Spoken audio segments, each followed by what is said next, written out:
It was an icy day on the island of Sodor. The engines were working very hard. They didn't mind the cold because they had toasting hot fireboxes to keep them warm.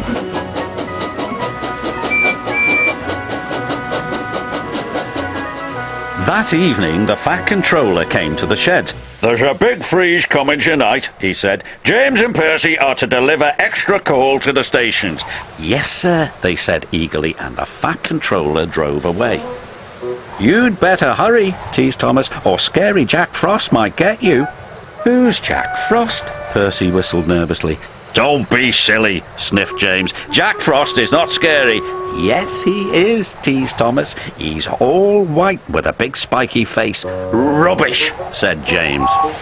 James knew Jack Frost wasn't scary, but poor Percy wasn't so sure.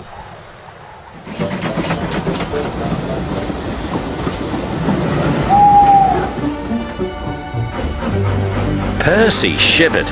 "Jack Frost is not scary. Jack Frost is not scary. Jack Frost is not scary."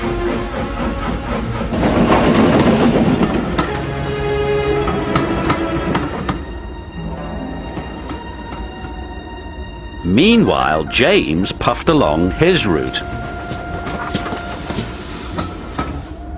"Silly Percy," he thought. "All steamed up over Jack Frost."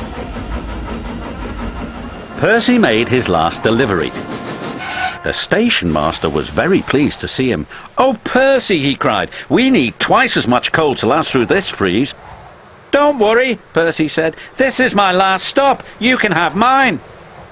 So Percy's driver parked him in a siding with only a lantern for company. "Do you think Scary Jack Frost will find me?" said Percy. "Jack Frost's not scary," chuckled his driver, "and don't worry, Elizabeth will bring you some more coal in the morning." And then his driver and fireman went home to bed. Late at night, the icy wind howled. It started to snow.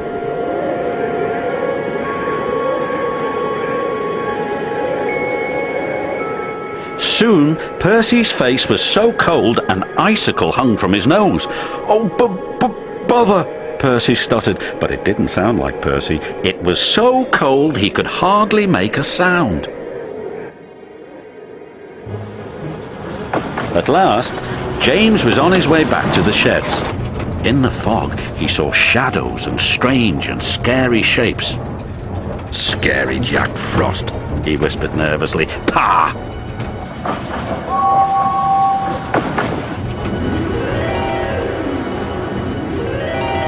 "Hello, James," muttered Percy icily. "Scary Jack Frost!" cried James, and he raced away as fast as his wheels could carry him. He didn't stop until he got back to the sheds. The next morning, Elizabeth brought plenty of coal. "Oh, my dear," Elizabeth chuffed to Percy, "it looks like Jack Frost really got you then."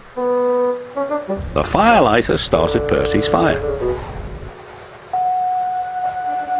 Soon his ice mask melted away.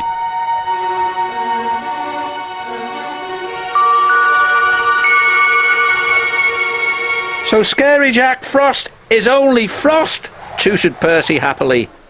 And soon he was as warm as toast. When Percy arrived at the sheds, James was bragging to the other engines. "I saw Scary Jack Frost last night," James huffed. "He even knows my name." "He also knows that you ran away," teased Percy. And all the engines whistled, including James. But Percy's was the loudest whistle of all.